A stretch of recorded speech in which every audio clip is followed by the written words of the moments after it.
Okay, well, we're going to be talking about the possibility of another episode of Only Fools and Horses. What do we think about it? Good or bad? Yeah, this is on the back. Go on, sorry, Emily. Sorry, a bit of both. It'd be good, but it won't be the same without the characters that aren't here anymore. Yeah, this is on the back of obviously David Jason's announcement, isn't it, Chris? That he wouldn't mind playing Del Boy one more time. Like Emily says, there's good and bad. I was thinking about the people sadly who've passed away now. Most of the supporting cast, so that's a stumbling block, isn't it? So I would think, it sounds a bit awful, this, the Nag's Head would be a no-go, wouldn't it? In terms of, you couldn't really have a scene in the Nag's Head without all the guys there, could you? So no, there'd only be like Denzel, wouldn't there? Because obviously, sadly, Roger Lloyd Pack has passed away, John Challis has passed away, Trigger, Boise. So yeah, maybe Marlene, but how would they explain that as well? It makes you wonder.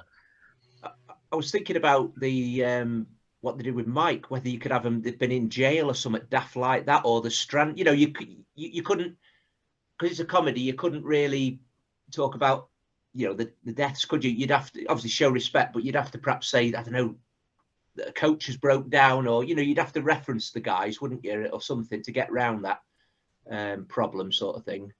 I was thinking about a Margate Revisited, perhaps, with Del and Rodney and perhaps Cassandra, Raquel. You could throw in Marlene and Denzel a little bit, couldn't you, as well? Or they could do it where it's Del Boy, Cassandra, Raquel, Rodney, like looking back on the old times. Like, I don't know, they could show, I don't know. No. I kind of like the idea of that. What could have happened? Could show like old clips of the show.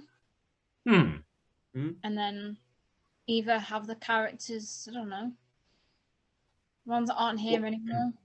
Yeah, I mean, but obviously there's a Damien element as well, isn't there? That we're 20 years on now, so Damien could become the sort of Del Boy type of character. Could Del Boy become Grandad? Exactly, yeah. yeah, that's what I'm thinking, yeah. You know, he'd have to change his role a little bit, but we could have a Damien. I always forget his name. It's James, isn't it? James Buckley, is it? James Buckley? I think I've got the right guy. Did Rock and Chips as Del Boy. Yeah. He was very good. He was, wasn't he? I wasn't sure about watching that, but he played it really well. Yeah, from the In-Betweeners, yeah. Yeah, I know he'd be playing Damien, but obviously it's a similar part, isn't it, really? I think he'd play him really well, to be fair. Yeah. Because he played Del Boy well in Rock and Chips.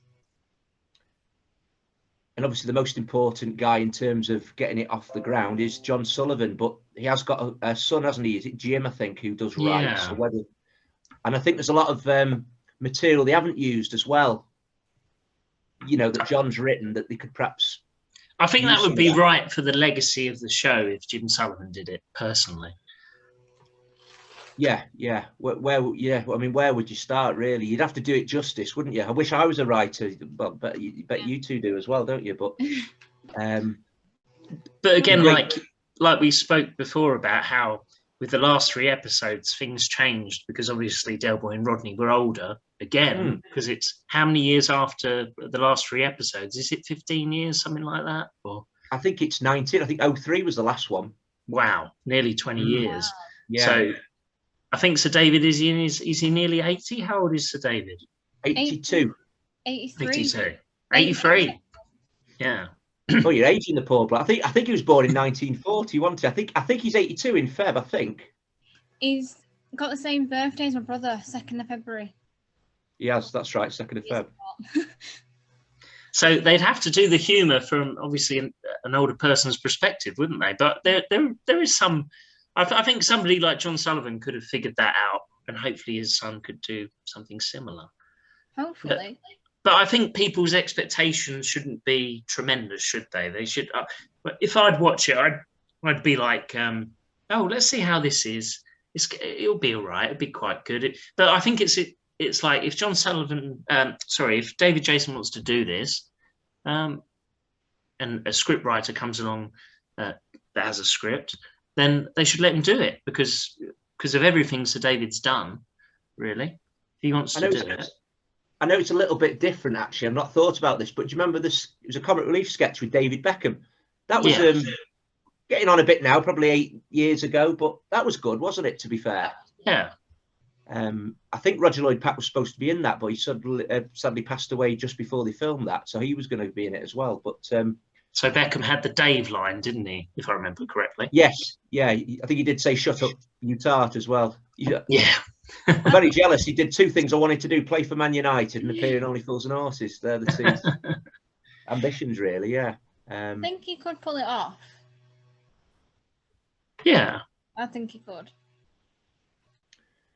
Yeah, I think not the problem with Fools and Horses. I was thinking about this. You know, some comedies, it doesn't really matter where it's located, does it? But Fools and Horses is very much about the flat, isn't it? It's very much about the van. It's very much about the pub.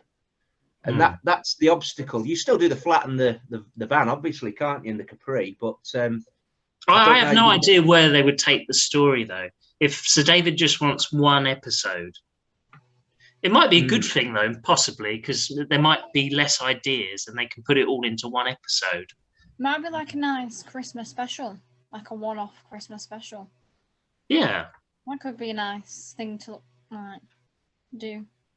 Could he revisit all his girlfriends? That sounds a bit stupid. You know, there's some like, you know, something a bit, yeah. Something out there, yeah. Oh, his black book. His little black book, yeah, that's right. That he gave to Rodney when he emigrated, didn't he? He said, "Oh, thanks, a script to 101 Dalmatians. Thanks very much." Yeah. I found this book in a shop the other day, and it's 40th anniversary of Only Fools and Horses. Nice. And it's I've got that one. There's a bit in the beginning, and David Jason actually wrote it as Del Boy, and it's on about the pandemic and stuff, and it mentions Granddad and Uncle Albert and everything. It's really good so far. Yeah. Of course, you know where David's possibly got the thought process from. He's done Open All Hour. Do you think that's where it's come from? He thought, well, that's yeah, I think so. I think worked to a point. Yeah, I think I mean, again, that was very difficult to do, wasn't it? I mean, I watched that. I didn't think it was bad, but obviously it wasn't as good as the original. But I think you always get that whenever you revisit something. It's hard to make it as good. And Ronnie Barker was, I think David had even, he would concede, wouldn't he? He was the main star, wasn't he? Like David is in full. Ronnie Barker was David Del Boy in Fools and Horses, wasn't he? He was the glue, wasn't he? The leader of. But I did enjoy it, I must say. You know, not like hysterical like Only Fools and Horses, but it was quite a good watch. I didn't think it was that bad. No. I've got a thought. Margate, I don't know why, because I think that I'm biased, but I think that was the best episode. I think they could perhaps do something around Margate or something, you know. Perhaps organise it where they're all going, but the others have a problem or something, you know, something like that, you know. I could do. Yeah. That's the way around it, isn't it? To say they've got a problem, they've broke down, or you know, on a coach, or you know. I think they have to be in a bad place to get out of the hole, if you know what I mean. So something has to happen where they're in trouble. They've got to get money, and then they've managed to get it somehow. Again, like the last 3 episodes, really. Yeah, because they left with money at the end, didn't they? Albert's inheritance, didn't they? So they're all right. They've got the flat, haven't they? And Rodney's probably got his own flat. But yeah, so it makes you wonder what would have happened to send them into that mode. But yeah, it's very interesting because I've got no idea where they would take the story. That's the thing. But that's kind of exciting at the same time. I've not read anything about Nick. Obviously, Nick would have to agree, wouldn't he? Without Nick, it wouldn't be a goer, really, would it? I mean, I'm trying to think of films where actors have stayed true to their characters and they've got older. I can only think of like Rocky or something like that. Have you ever seen the older Rocky films? Obviously, they weren't as good, but then you had characters who had died, like Adrian had died, and things like that. So I don't know if they could do something like that, but it wouldn't be the same, would it? I mean, you've had enough of the actors die off without doing something like that. So yeah. Like you say, if you're going to do it well. In terms of, it's all about the script, isn't it? Like David Jason says, he just fires the bullets. The script, the ammunition is the script, isn't it? Really. Get a funny script then. Yeah, maybe.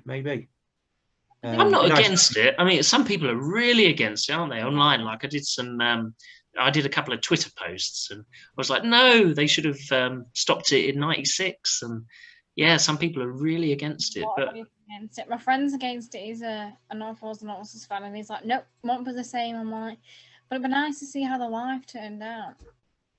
Because it'd be nice to see Rodney's little girl grow up and stuff like that. It'd be nice to see it. I think. Yeah, she'd be 20 now, wouldn't she? The little girl, Joan. Yeah. 18, yeah, 19. But of course, the world has moved on, so it'd be interesting to see what they would be doing, as in like their day-to-day lives as well. I mean, I don't know if they're going to be trading on eBay or something, maybe.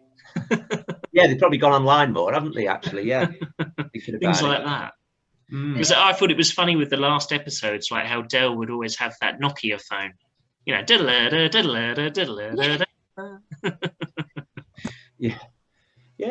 I'm trying to think what's the latest thing that he could sell now. Yeah, it'd be I know Xboxes and stuff like that, I suppose now, wouldn't it? And yeah. Blu-ray. I don't know if you've got the Blu-rays, have you? I was saying to Chris, the new Blu-rays with the 5 Christmas episodes, brilliant. Oh my God, I've not got them. I had the box set, but my brother wrecked them. I'm waiting for him to replace them. Although I think they do need an update, because I'm watching the episode that we're going to be talking about with Mike, and they're all shut off like that because they're not widescreen, and I really notice it because everything we watch now is widescreen, isn't it? Yeah, it is. I mean, I think the difference between that Blu-ray and the originals look their age. These Blu-ray, it has enhanced it a lot. It looks as though it was filmed last year, I always say. It really has. I mean, that's the other thing with Fools and Horses.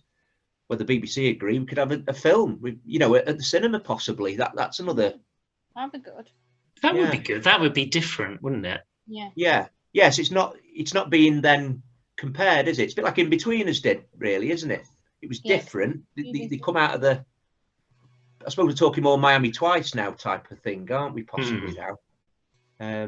But I don't think it would ruin its legacy. I've heard people say that, but I don't think anything could ruin Only Fools and Horses' legacy. No, I don't think anything could ruin it.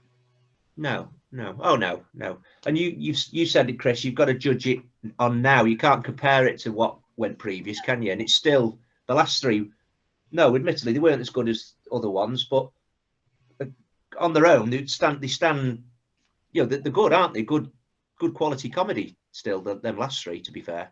Yeah, and I think compared to a lot of what's on TV now, they're head and shoulders above a lot of what we watch now. I'm biased, obviously, but yeah. Comedies aren't the same as what they used to be. No, they're not. To be fair, I mean. The In-Between is probably the latest one I probably quite like now, really. Again, James Buckley. Friday Night Dinner, I like. Yeah. Friday Night Dinner. Oh, I haven't seen that one. That's funny. That is good, yeah. It is good. That's with one of them out of the In-Between, isn't it? Yeah. Simon Bird, I think that is, yeah. Yeah. Mark keeps a good role in it. Plays Jim in it. He's really funny. He's the neighbour, isn't he, with the dog, Wilson? Yeah, Jim. Yeah. Oh, I might check that out. No, I'm stuck in a time warp, really, when it comes to comedies. I think you'd like it because it's not like other comedies. It's more of a family comedy. Yeah, I think you'd like it. I find that with comedians as well. There's not many modern day comedians I find that funny. That's just my personal opinion. The last comedian I found funny, like a stand-up comedian, was Lee Evans. I found him hysterical, but there's not many now that I find that funny. They used to have like Les Dawson and stuff like that. Les Dawson. Funny as they used to be.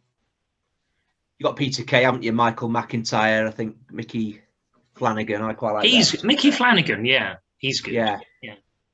I know it's how people say it, isn't it? It's how people say it, isn't it, rather than what they say.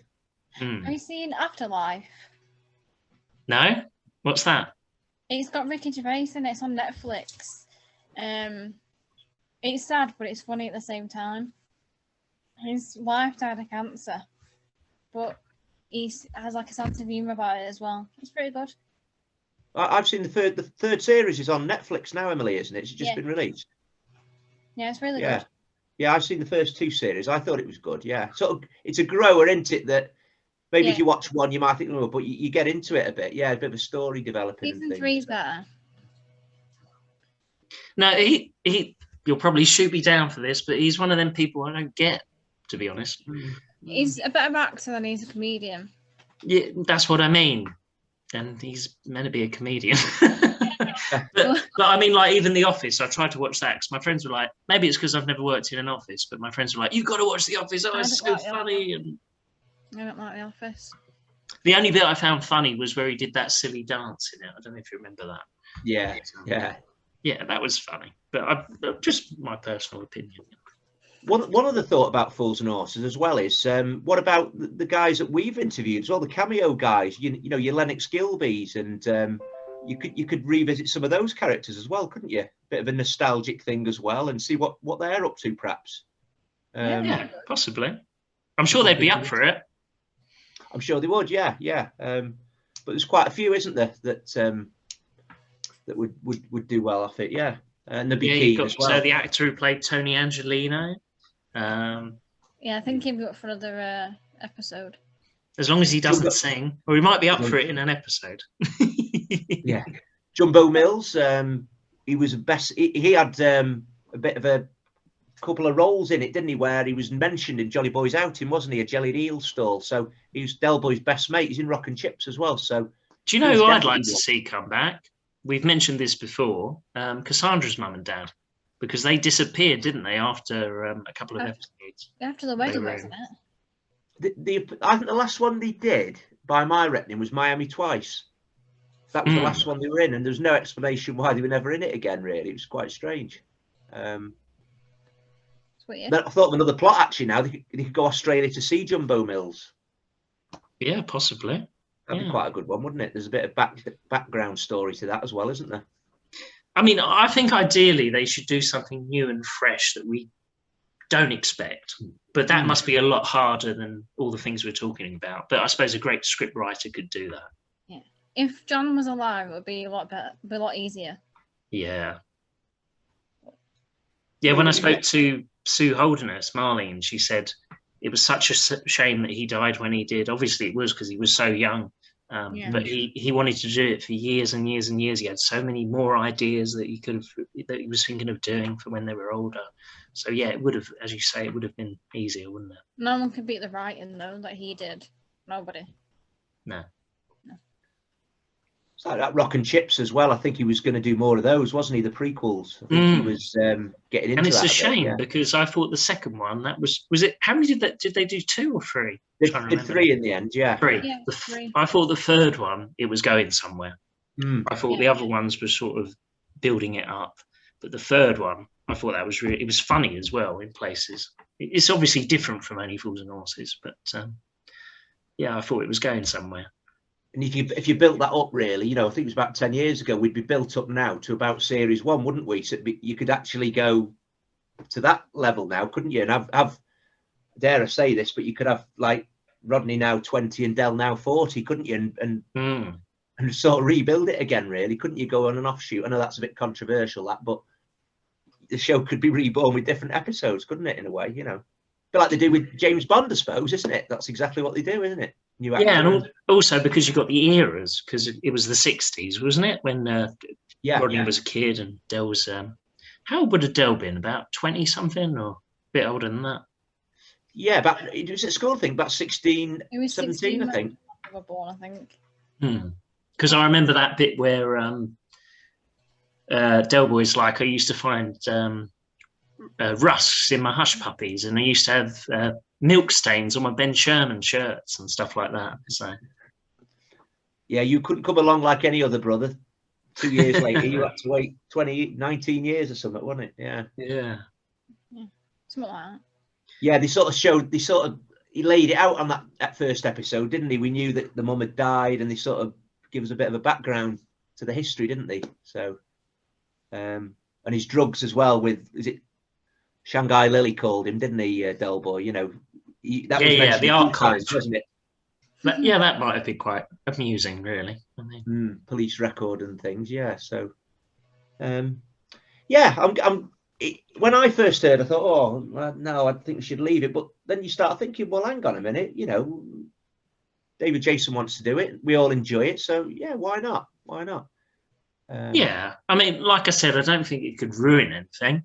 I mean, there are some people who think the last three did. I don't, but they're not. I don't. I mean, I get it in terms of like Time on Our Hands was the best ending. You couldn't beat that.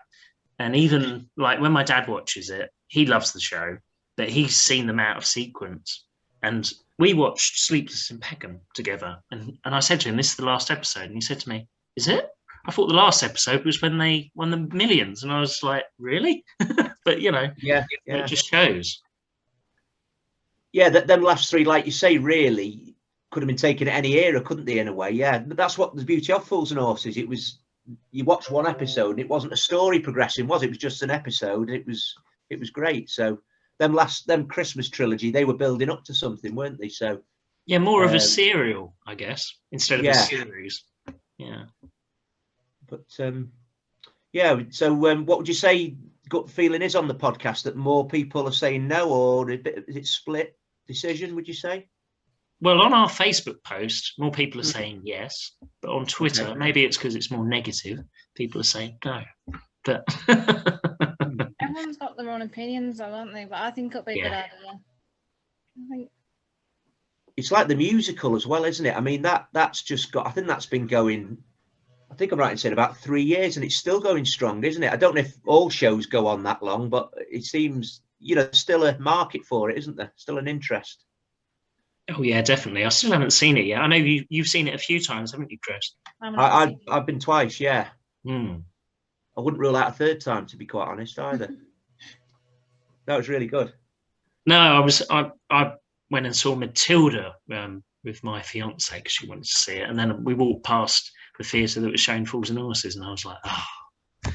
Hey, Mark, you're not. How far are you? You're not that far, are you, from the theatre? No, only about 40 minutes on the train. Yeah, oh, yeah. I've got no excuse whatsoever. I've got to go and see it. No. Yeah, Haymarket, isn't it? I think. See, Paul Whitehouse could help. I'm volunteering people for jobs here, but Paul Whitehouse helped with the musical, didn't he? So whether he's a writer, he's a comedy writer, isn't he? So he would probably have a good input. I think Jim Sullivan had the input with the musical. So there's two writers there, isn't there? Really, with John's scripts that he's written, possibly. You know, there's a possibility. I mean, David knows probably more than we know, doesn't he? He probably knows there's a bit of in the locker somewhere, you know. Yeah, I don't know. I haven't read the exact quotes from the interview, though. Was it with The Sun or was it with lots of different outlets? I think The Sun did sort of, publish it. Yeah, so I don't know. But it has, like you say, then other outlets have come, haven't they? You see it online and things. So you don't know if it's a kind of an offhand remark, or is he injecting that to see if, you know, it will happen? It's interesting. Yeah. It'll go some to break that record. What was it? 26.3 million Time on Our Hands. wow. Oh, well, never be beaten, will it? I don't think. No. It won't now, will it? With all the more, we've even got more channels from then, haven't we? Really now. So, yeah, we don't watch telly like that. Did you see the Fools and Horses sketch on Strictly Come Dancing, either of you, at Christmas? No. I saw a bit of it because you posted it, didn't you, on Facebook? I saw. Yeah. He was a guy that I forget. He's in the repair stuff, don't they? The guy who was the Jay, I think his name is. Yeah, Jay was the dancer. But yeah, they went and saw the musical, visited the guys, and then they had the van there, and he was dressed as Del, and his partner, the lady, was dressed as Rodney. Did it really well, to be fair, really good. And they danced to the opening song, you know, Stick a Pony. So.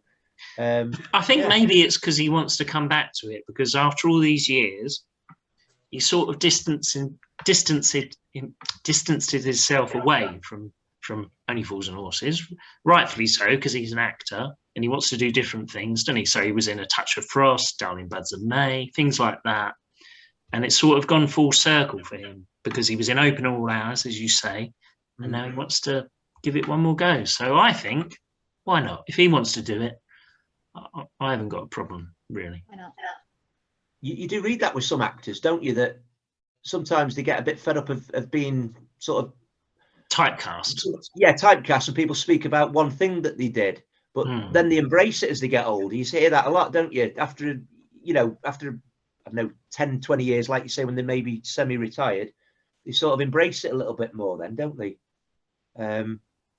Appreciate it a bit more, I suppose. Yeah, and you don't, I suppose when you're doing anything, it's when you reflect and look back and think, wow, they were fun times. You know, when you're like 40, you're probably not realising either. When you're 80, you look back at all your life, I suppose, don't you? And think, wow, they were the, I don't know if it is, but I think you'd probably say it's in his top 3 shows of all time, isn't it? Oh, I reckon he'd say number 1. I think he would. Yeah, I'm thinking what Open All Hours possibly. But he wasn't the main character, but I know what you mean. Yeah, he has been in a lot. I mean, even Darling Buds and May, that's a great show. That was really good. Yeah. Yeah, he's so versatile, isn't he, as well? All those totally different characters. Yeah, I mean, Touch of Frost, that's one spectrum to the other, isn't it? Really. And Granville's very, a bit more like a Rodney, a bit of a bungling idiot, really, isn't he? Yeah. And I think that's why John Sullivan didn't think of him for Del Boy, because he didn't think he could play the serious. Jim Broadbent. That's who they thought of originally, and that's unthinkable now, isn't it? Yeah, it is really, isn't it? They show a picture, don't they, when there's Jim Broadbent and Nick Lyndhurst in the pub. I think it's the one where triggers up the microwave oven one. May the force be with you. May the force be with you at the beginning. This is how it could have looked. You know, you've got Jim Broadbent and Nick Lyndhurst there. Sorry? No, it's okay. Your screen just went funny then. So finally, before we go on to the next one, do we think it should return? Yes or no? Yes. I'm going to go yes as well. Why not? Lovely, Jubbly.